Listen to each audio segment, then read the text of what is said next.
বিসমিল্লাহির রহমানির রহিম। আমি মোহাম্মদ সেলিম, প্রভাষক, রামকৃষ্ণপুর বিশ্ববিদ্যালয় কলেজ। যথারীতি অনলাইন ভার্চুয়াল ক্লাসে সম্মানিত দর্শক মণ্ডলী, বিজ্ঞান বিভাগের শিক্ষার্থীবৃন্দ, আসসালামু আলাইকুম। আমাদের আজকের এই অনলাইন ভার্চুয়াল ক্লাসে আমরা রসায়নের একটি বিষয় নিয়ে আলাপ আলোচনা করব। সেই বিষয়টা হচ্ছে যোজনী এবং জারণ সংখ্যা। তো আমাদের রসায়নের দ্বিতীয় পত্রে যোজনী এবং জারণ সংখ্যার একটা বিরাট অংশ রয়েছে। রসায়ন তৃতীয় অধ্যায়ে সেটা আমরা যে জারণ বিজারণ করব, যোজনী জারণ সংখ্যা নির্ণয়ের মাধ্যমে আমরা সেগুলা গাণিতিক সমস্যার সমাধান করতে পারবো। তো এখন আমরা যোজনী এবং জারণ সংখ্যা সম্পর্কে ক্লাসে চলে যাচ্ছি। তো প্রথমেই আমরা যোজনী এবং জারণ সংখ্যার পার্থক্যের মাধ্যমে ডেফিনিশনটা জানব। তো পার্থক্য যদি জানতে হয়, জারণ সংখ্যা লিখলাম,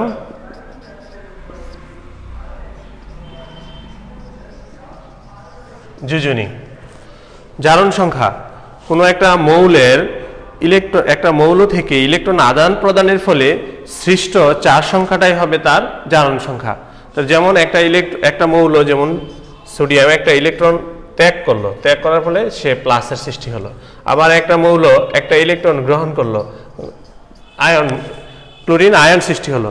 এখন এই প্লাস আর এই মাইনাসটাই হচ্ছে জারণ সংখ্যা। তাহলে সংখ্যাটা সহজ হয়ে গেল যে একটা মৌল ইলেকট্রন আদান প্রদান অর্থাৎ ত্যাগ করা বা গ্রহণ করার ফলে যে চার্জটা প্রকাশ পায়, যে চার্জের সৃষ্টি হয়, সেটাই হচ্ছে তার অক্সিডেশন নাম্বার বা জারণ সংখ্যা।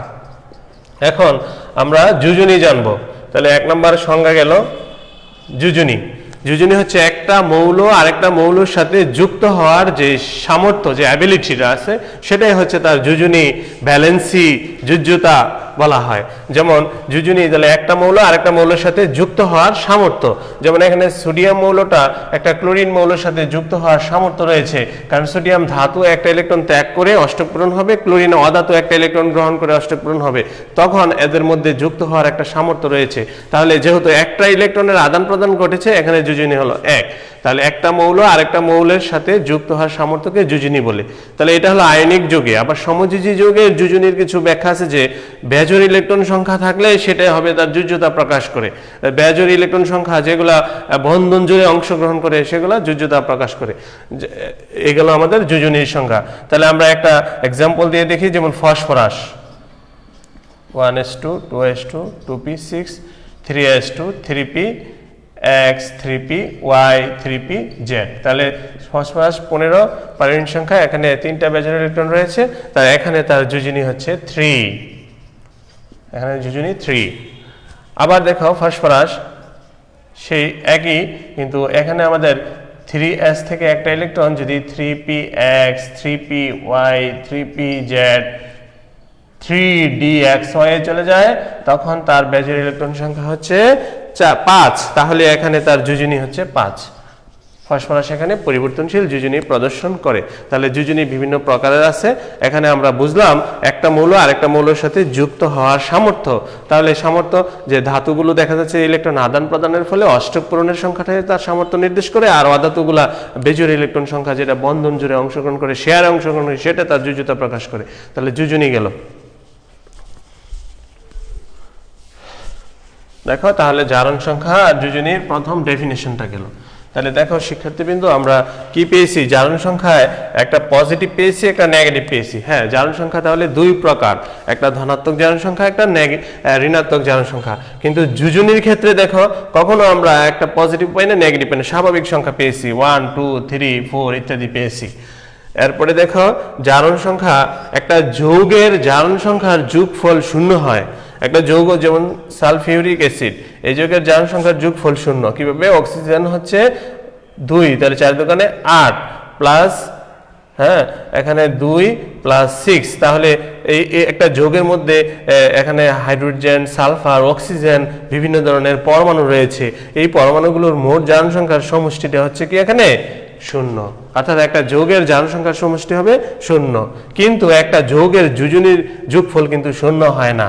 যেমন দেখো, সোডিয়াম ক্লোরাইড, সোডিয়ামের যোজনী 1, ক্লোরিনের যোজনী 1, তার দুটো যোগ করলে কিন্তু যোগফল কখনো 0 হবে না, একটা সংখ্যা, স্বাভাবিক সংখ্যা দাঁড়াবে। তাহলে আমরা বুঝলাম যে জারণ সংখ্যার, কোনো যৌগের জারণ সংখ্যার সমষ্টি জারণ সংখ্যায় যোগফলটা হবে শূন্য।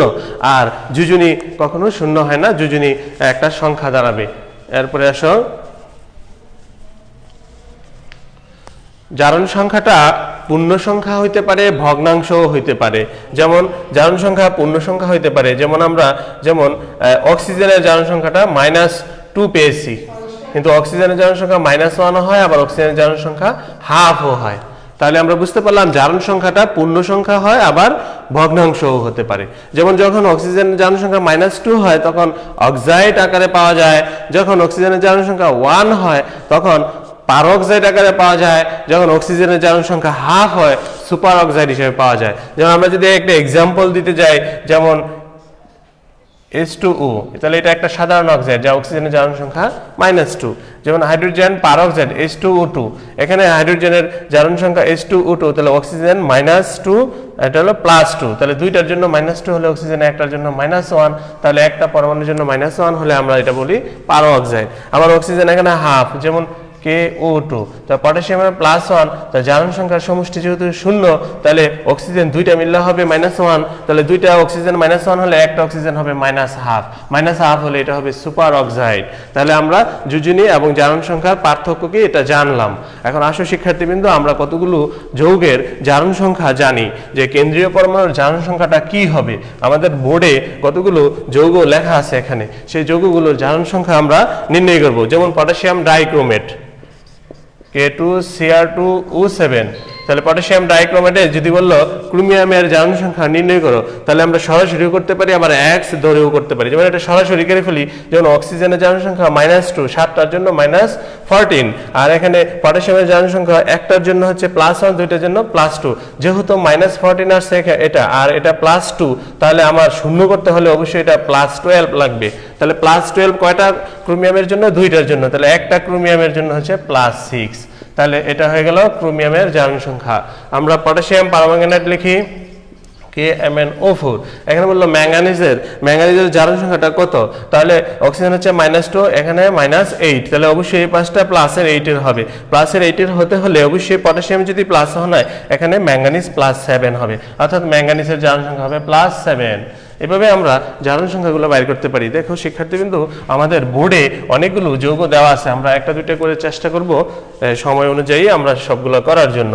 যেমন CH4 মিথেনের ক্ষেত্রে এখানে দেখো কার্বনের বললো কার্বনের জারণ সংখ্যাটা কত। তো আমরা ডাইরেক্ট যদি করতে যাই, হাইড্রোজেন দেখো H+ হয়, আবার H- হয়। তো এখানে যদি ধনাত্মকতা দেখো কার বেশি, তাহলে কার্বন নেগেটিভ হয়, তাহলে এখানে -4 হলে, আর হাইড্রোজেন হলো +4, তাহলে এই জায়গায় দেখো তাহলে -4 হচ্ছে। আবার দেখো কার্বন মনোঅক্সাইড, এক্ষেত্রে হলো -2, এটা হলো +2 হচ্ছে। আবার দেখো কার্বন ডাইঅক্সাইড -4 হচ্ছে, +4 হচ্ছে। তাই এগুলো আমরা কার্বনের জারণ সংখ্যা জেনে ফেললাম। এরপরে দেখো আমাদের আছে এরপরে হাইড্রোজেন, নাইট্রোজেন এবং মৌলিক অণু, যেমন হাইড্রোজেন, নাইট্রোজেন, ক্লোরিন, এই মৌলিক অণুর জারণ সংখ্যা অলওয়েজ 0 হয়। ক্লোরিন জারণ সংখ্যা 0, আয়োডিন জারণ সংখ্যা 0, এরপরে নাইট্রোজেন জারণ সংখ্যা 0, অর্থাৎ মৌলিক অণু যদি থাকে তাহলে জারণ সংখ্যাটা 0 হবে। এরপরে দেখো আছে অ্যামোনিয়া NH3+, তাহলে এখানে হাইড্রোজেনটা -3, নাইট্রোজেনটা +3। তো এখানে দেখো তাহলে আমাদের কি হলো, এখানে জারণ সংখ্যা নাইট্রোজেন, 3টা হাইড্রোজেনের জন্য হাইড্রোজেনটা প্লাসও হয়, আবার হাইড্রোজেনটা মাইনাসও হতে পারে। এখন যৌগ ক্ষেত্রে বিশেষ। এরপরে দেখো আমরা এতটুকু করলাম। এরপরে নাইট্রাস অক্সাইডের ক্ষেত্রে অক্সিজেন -2, নাইট্রোজেন দুইটার জন্য +2, তো দুইটার জন্য +2 হলে একটার জন্য হইতেছে +1, অবশ্যই প্লাস মাইনাস দিতে হবে। যেমন H2S, হাইড্রোজেন সালফাইড, এক্ষেত্রে যদি বলে সালফাইড জারণ সংখ্যা কত, তাহলে এটা হইতেছে +2, এটা হইতেছে -2, তাহলে আমরা এখানে দেখো তাহলে সালফার হচ্ছে -2। দেখো আমরা আরেকটু কঠিন যৌগের দিকে যাই, যেমন সোডিয়াম হাইপোক্লোরাইড। সোডিয়াম হাইপোক্লোরাইড দিলে তাহলে সোডিয়াম হইতেছে এখানে +1, ক্লোরিন -1, আর অক্সিজেন -2। এখানে ক্লোরিন কিন্তু অসামঞ্জস্য বিক্রিয়া দেয়, এখানে ক্লোরিন +1 হয়ে গেল, তাহলে +1 +1 +2, আর অক্সিজেন -2, তাহলে এখানে অক্সিজেনের জারণ সংখ্যা -2। এরপরে দেখো পটাশিয়াম ক্লোরেট, এখানে যদি বলে ক্লোরিনের জারণ সংখ্যা বাইর করো, তাহলে -8 + 1, তাহলে ক্লোরিন এখানে +7 শো করতেছে। এভাবে আমরা সবগুলো যৌগের জারণ সংখ্যা করতে পারবো। আর কয়েকটা আমরা দেখাচ্ছি, যেমন Fe2O3, অক্সিজেন হলো -6, আর তাহলে আয়রনও হবে +6। তা দুইটার যদি এখানে +6 হয়, তাহলে একটার জন্য আমাদের অলওয়েজ চিন্তা করতে হবে একটা আয়রনের হবে +3। এরপরে দেখো কপার অক্সাইডের ক্ষেত্রে অক্সিজেন -2, এটা +2। এবার দেখো কপার এখানে +1 হচ্ছে, দুইটার জন্য +2, একটার জন্য +1 হচ্ছে। ফসফরিক অ্যাসিড H3PO4, তাহলে এখানে অক্সিজেন হলো -2, 4 দোকানে 8, +3, আর এটা +5 হচ্ছে, অর্থাৎ কেন্দ্রীয় পরমাণু ফসফরাসের জারণ সংখ্যা +5 হচ্ছে। এভাবে আমরা সোডিয়াম থাইসালফেটেরটা করতে পারি।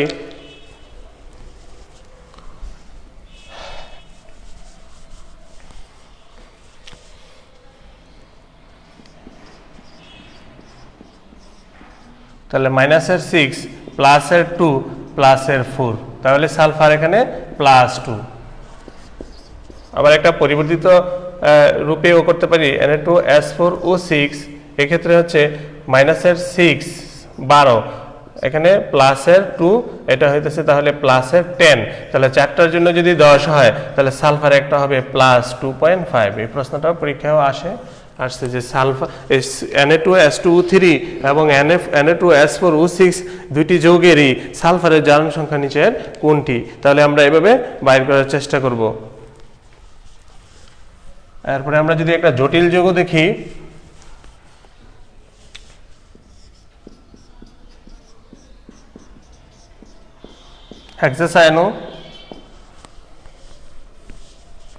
হেক্সাসায়ানোফেরাটাইন, তাহলে এক্ষেত্রে আমরা যদি সায়ানাইড মাইনাস, এটা দুইভাবে করা যায়। যদি আয়রন বলে X ধরো, X ধরে সায়ানাইড হলো -1, তাহলে -1 গুণ 6, আর মোট জারণ সংখ্যাটা শেষ হবে 4 -4। তাহলে আমরা কি করতে পারতেছি, X = -6 = -4, তাহলে X হইতেছে -4 + 6, অর্থাৎ X হচ্ছে +2। এখানে আয়রনের জারণ সংখ্যা ফেরাসায়ন নির্দেশ করে, তাহলে এই জায়গায় আয়রনের জারণ সংখ্যা হচ্ছে Fe2+ হবে, অর্থাৎ Fe2+ হবে। এখানে যদি আমরা ক্রোমিয়াম সালফেটেরটা করি,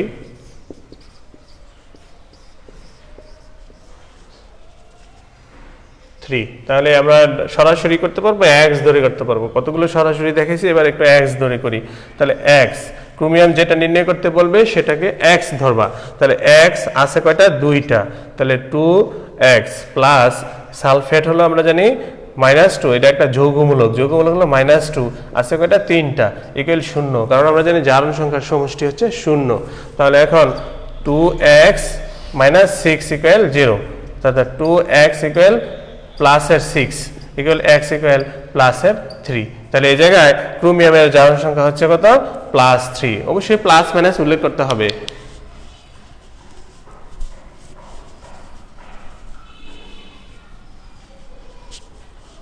এরপরে আমাদের আরেকটা গুরুত্বপূর্ণ যৌগ, যেমন সুইটজার বিকারক থেকে উৎপন্ন হয় টেট্টা অ্যামোনিয়া কপার আয়ন। এই জায়গায় বললো যে কপারের জারণ সংখ্যাটা কত।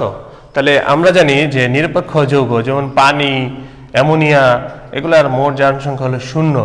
তাহলে এটা যদি আমরা X ধরে করি, তাহলে কপারেরটা ধরি X প্লাস 0 গুণ 4 = +2, অর্থাৎ X = 0, X প্লাস 0 = +2, অর্থাৎ X = +2। তাহলে এখানে কপারের জারণ সংখ্যা হচ্ছে +2।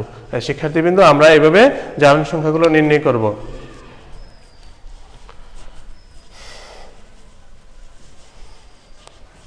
যেমন একটা পরীক্ষা আসে, যেমন ক্রোমিয়াম পেন্টাঅক্সাইড, এটার জারণ সংখ্যা নেই, তাহলে এটার স্ট্রাকচারটা আমার একটু ধারণা থাকতে হবে। 5টা অক্সিজেন ক্রোমিয়ামের সাথে কিভাবে যুক্ত থাকে,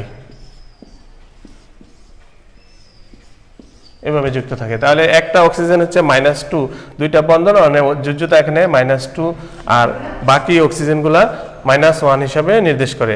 তাহলে আমরা যদি কি পাই, তাহলে ক্রোমিয়াম X ধরি, আমরা ক্রোমিয়ামকে যদি X ধরি, এক্স প্লাস তাহলে -2 into 1 plus -1 into 4 equal 0।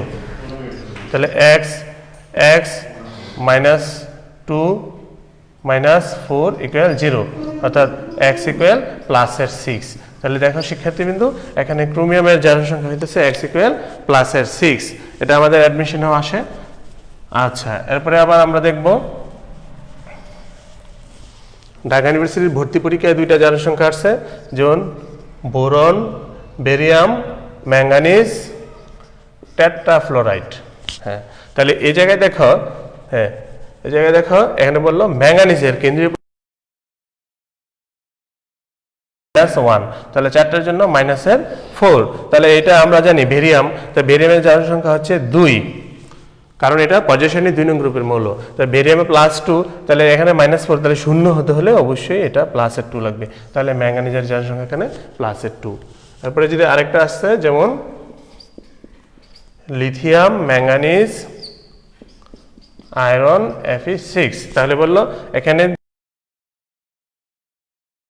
Magnesium, এরপরে আছে আয়রন। তাহলে আমরা যদি আয়রনের জারণ সংখ্যা বের করতে বলি, তাহলে আমরা এটা হলো ফ্লোরিনের জারণ সংখ্যা -1, 6টার জন্য -6। আর লিথিয়াম হলো +1, দুইটা আছে +2, একবার আমরা লিখে ফেলি +2। ম্যাগনেসিয়ামের +2, তাহলে 0 হতে হলে অবশ্যই এটার +2 লাগে। তাহলে এখানে আয়রনের জারণ সংখ্যা হচ্ছে +2। এটাও আসছে আমাদের এই দুইটা যৌগের জারণ সংখ্যা নির্ণয় আসছে ঢাকা ইউনিভার্সিটি অ্যাডমিশন পরীক্ষায়।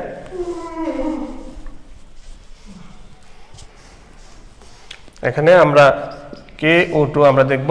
তাহলে বললো পটাশিয়ামের জারণ সংখ্যা কত। তাহলে এটা যদি হয় 4, এখানে যদি আমরা সচরাচর অক্সাইড পেয়েছি আমরা 3টা, -2, -1, অক্সিজেন -1/2।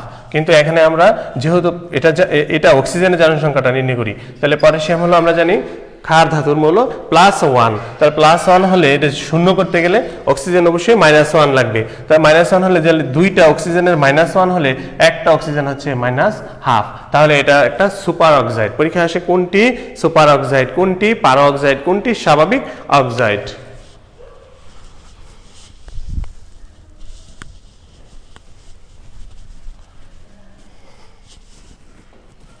এরপরে আছে আমাদের আরেকটা যৌগ, যেমন ক্রোমিয়াম, একটা জটিল যৌগ আছে আমাদের এখানে। লিগেন্ড হিসেবে পানি, ক্লোরিন। দেখো শিক্ষার্থীবৃন্দ, আমরা কিভাবে বুঝবো এটা যে একটা জটিল কমপ্লেক্স একটা কম্পাউন্ড। আমরা বুঝবো থার্ড ব্র্যাকেট থাকলে একটা কেন্দ্রীয় যদি সেন্ট্রাল মলিকুল থাকে, এরপরে একটা কি এখানে লিগেন্ড থাকবে, এগুলো হচ্ছে জটিল যৌগ। তাহলে এখানে কেন্দ্রীয় বা অবস্থান্তর মৌল হলো ক্রোমিয়াম। তাহলে এখানে দেখো বললো যে এই অবস্থান্তর মৌলের জারণ সংখ্যাটা কত। তাহলে আমরা যদি x ধরে করি, তাহলে ক্রোমিয়াম হলো x প্লাস পানি হলো নিরপেক্ষ যৌগ 0 গুণ 4 প্লাস ক্লোরিন হচ্ছে -1, আছে কয়টা 2টা। তো এখানে এটা যদি আয়ন করি আমরা, অবশ্যই এটা -1 হবে। তাহলে এখানে আমরা +1 হবে, যেহেতু বোরন ব্রোমিন দেওয়া, তাহলে ব্রোমিন হচ্ছে মাইনাস, তাহলে এই অংশটুকু হচ্ছে ব্রোমিন হচ্ছে মাইনাস, এই অংশটুকু হচ্ছে প্লাস, তাহলে এটা +1 ধরতে হবে। তাহলে x + 0 - 2 = +1। এখানে x ইকুয়াল -2 কে যদি আমরা ওই পাশে নেই +3, অর্থাৎ এখানে ক্রোমিয়ামের জারণ সংখ্যা হচ্ছে +3, অর্থাৎ গুরুত্বপূর্ণ। প্রিয় শিক্ষার্থীবৃন্দ, আমাদের যোজ্যতা ও জারণ সংখ্যা এবং এই আজকের এই পার্থক্য এবং এই মৌল থেকে কিভাবে জারণ সংখ্যা নির্ণয় করা যায় আমরা এই ক্লাসের মাধ্যমে শিখলাম। সবাইকে আমার আজকের ক্লাস এখানেই শেষ। সবাইকে ধন্যবাদ। আল্লাহ হাফেজ।